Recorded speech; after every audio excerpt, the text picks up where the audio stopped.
Forget the sleep hygiene advice for a moment. If you're over 65 and waking up at 3 a.m. consistently, same window every night, can't get back to sleep, the question isn't how to fix your sleep.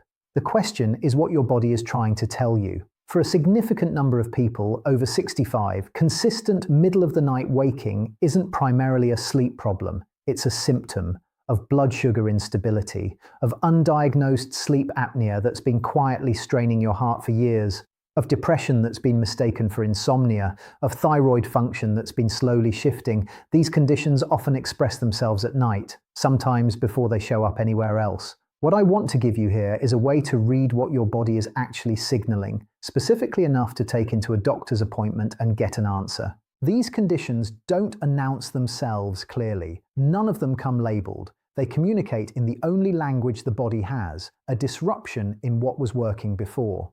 Consistent 3 a.m. waking is a disruption. It's not random.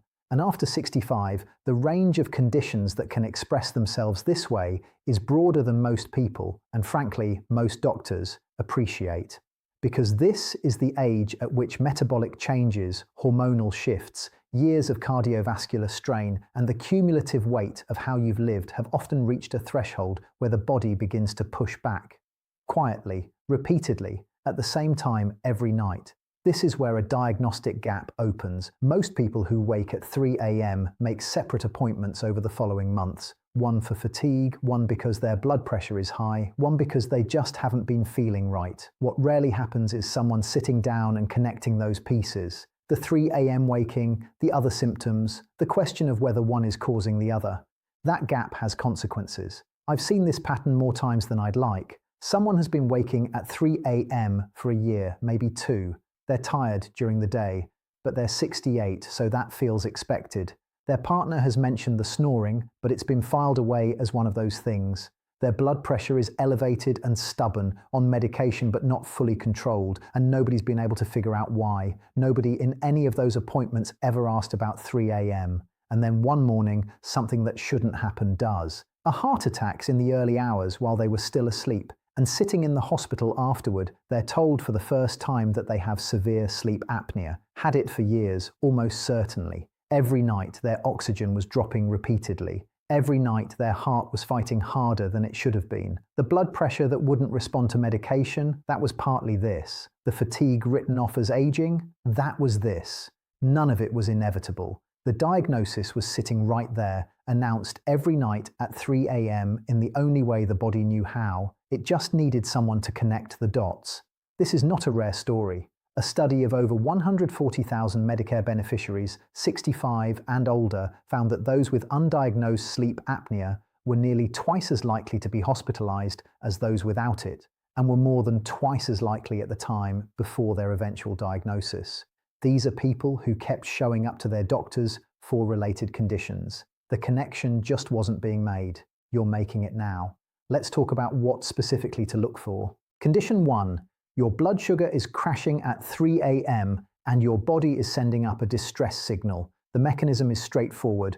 Blood sugar drops during the night. Your body reads it as an emergency and releases adrenaline and cortisol to correct it. That hormonal surge is what wakes you up. The waking doesn't feel like drifting up from sleep. It feels like an alarm going off. Suddenly awake, sometimes with your heart pounding, sometimes sweating, sometimes feeling a sharp, sourceless anxiety, or you wake up hungry in a way that feels urgent rather than vague. These are adrenaline symptoms. Your body just activated its emergency response system. Research from Johns Hopkins documents that more than half of all severe low blood sugar episodes happen at night. More than half, and crucially, many go completely unnoticed because blood sugar can drop and self-correct while you stay asleep. When the drop is significant enough to trigger the waking response, what you experience is that sudden 3 a.m. jolt with nothing visible to explain it. This doesn't only happen to people already diagnosed with diabetes. People with prediabetes or with blood sugar regulation that's been quietly worsening for years can have their blood sugar drop overnight too, particularly if they've eaten lightly in the evening, exercised close to bedtime, or had alcohol, which keeps the liver occupied and temporarily stops it from releasing glucose into the bloodstream. The way the waking feels is what gives it away. Sudden, physical, alarm-like, pounding heart, sweating, shakiness, hunger. If that describes your 3 a.m., it's worth checking your blood sugar at that hour for several consecutive nights. A continuous glucose monitor can show you exactly what's happening while you sleep. Bring those readings to your doctor, along with a complete list of your current medications and when you take them, because the timing of certain diabetes and blood pressure drugs can directly affect overnight glucose levels. Condition 2. You have sleep apnea, and you almost certainly don't know it. Let me be specific about what sleep apnea looks and feels like at this age, because the picture most people have in their heads is incomplete. The image most people associate with sleep apnea is a large man who snores loudly and stops breathing in obvious dramatic pauses while his partner lies awake, alarmed. That presentation exists. It's not the only one. In older adults, in women, and in people who sleep on their side, sleep apnea can be quieter and far easier to miss. Actually, let me be precise about this.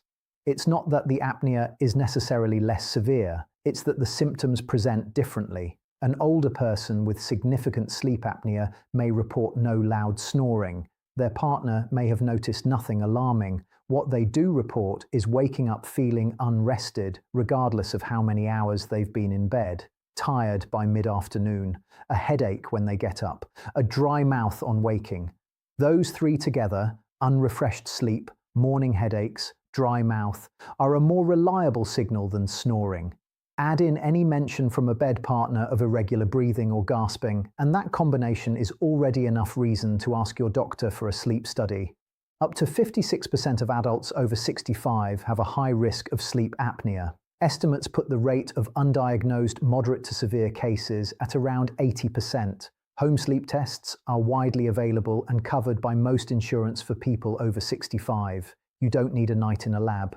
The test comes to you. Push on this one. Not just for sleep quality, for your heart. Every night that sleep apnea goes untreated, your oxygen is dropping repeatedly, your blood pressure is being pushed higher by those drops, and your cardiovascular system is absorbing a strain it shouldn't be. That matters at any age. At 65 or 70, it matters a great deal more. Condition 3, depression and why it looks like insomnia. Early morning awakening is a clinically recognized symptom of depression, not sleeplessness caused by a racing mind full of worries. Something different, something quieter and heavier. This is the condition that gets missed most often in older adults because depression in people over 65 frequently doesn't look the way people expect. In younger adults, depression tends to present with sadness, tearfulness, obvious emotional distress. In older adults, it often presents with fatigue, slowed thinking, reduced interest in activities, physical discomfort, and disrupted sleep. The emotional component can be muted or absent entirely, which means people, and sometimes their doctors, don't connect the symptom to the condition. The alarm jolt of blood sugar is absent here. The dry mouth and grogginess of sleep apnea aren't there either. Instead, you wake into a kind of flatness, an absence of motivation to stay in bed, sometimes a low, undirected sense of dread that's hard to name. Thoughts arrive immediately, not anxious, racing thoughts, but a persistent grey loop that doesn't resolve. Some people describe it as the world looking a little smaller and more effortful than it should at that hour. Actually, let me be careful here. I'm not describing people who sometimes feel low or have hard mornings. I'm describing a pattern. Consistent 3 a.m. waking paired with persistent low mood, reduced interest in things that used to matter, fatigue that doesn't improve with rest, and a general narrowing of life over weeks or months. That cluster, together, is a clinical picture worth taking to a doctor. In older adults, depression is both more common and more underdiagnosed than in any other age group. It gets attributed to circumstances, retirement, loss, health changes, and those things can absolutely be the cause. But the brain's chemistry is involved too, and that part responds to treatment. The question isn't whether the feelings are understandable, it's whether treatment could help. In most cases, it can. If this resonates, the conversation starts with your primary care doctor, not a sleep specialist. Depression has effective, well-established treatments, and addressing it often resolves the sleep disruption alongside it. Condition 4, your thyroid or your stomach at 3 a.m. These two are on opposite ends of the spectrum, one hormonal, one physical, but both are frequently missed as drivers of 3 a.m. waking in older adults and both are highly treatable once identified. The thyroid first. An overactive thyroid ramps up metabolism, raises heart rate, and increases the body's baseline temperature. All three of those disrupt sleep, particularly in the second half of the night when the body should be in its coolest, most settled state. The waking quality tends to involve a sense of internal heat, heart palpitations, sometimes a feeling of agitation or restlessness without a specific cause, night sweats that aren't explained by the room temperature, waking with a heart that feels like it's working too hard. After 65, thyroid dysfunction is more common than most people expect, and frequently missed because the symptoms are gradual and easy to attribute to aging. If you're waking at 3 a.m. with palpitations, unexplained weight changes in either direction, unusual temperature sensitivity, or shifts in bowel habits, a thyroid panel is a simple blood test that can confirm or rule this out quickly. Ask your doctor specifically for TSH and T4 levels. Now the stomach. Acid reflux is one of the most common and most overlooked drivers of nighttime waking in older adults, precisely because the waking doesn't always feel obviously like reflux. The mechanism is physical. Lying flat allows stomach acid to travel upward, and 3 a.m. is when acid production is near its daily peak, and the valve between the stomach and esophagus is most relaxed.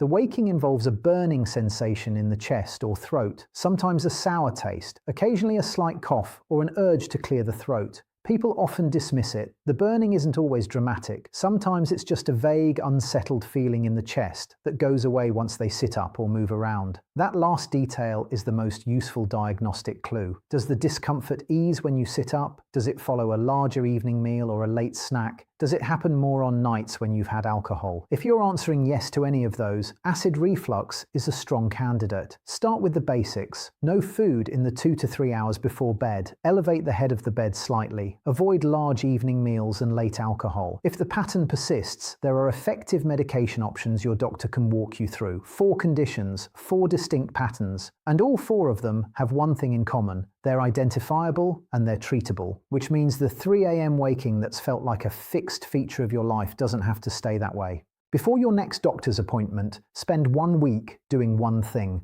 Record what happens at 3 a.m., what time you wake, how you feel in the first moments, whether it's physical and alarm-like, or flat and heavy, or somewhere in between. Any sensation in the chest or throat, what you ate that evening, what medications you took and when, whether you had alcohol.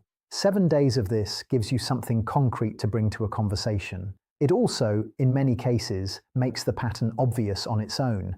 Then look back at what you've recorded and ask a simple question. Which of the 4 conditions matches most closely? Not perfectly, just most closely. That's your starting point. From there, bring the full picture to one appointment, your primary care doctor, not a sleep specialist. Bring your week of notes, the symptoms you've identified, and a complete list of your medications with their timing. And go in with a specific question. Not, I'm not sleeping well. That gets you melatonin and a general referral. Ask, I've been waking consistently at 3 a.m. I've tracked it, and it has these specific characteristics. I'd like to know whether it's worth checking my blood sugar overnight, getting a sleep study, or running a thyroid panel. That framing changes what gets ordered. It changes what gets found. Most people who've been waking at 3 a.m. for months or years have never had that conversation, not because the information wasn't available, but because nobody framed the symptom as what it actually is, a signal with a source. You have the framework now. Use it. If this was useful, subscribe. There's more like this every week. And if someone you know has been writing off consistent 3 a.m. waking as something they just have to live with, send this to them. Your 3 a.m. waking has been talking to you. Now you know how to listen. To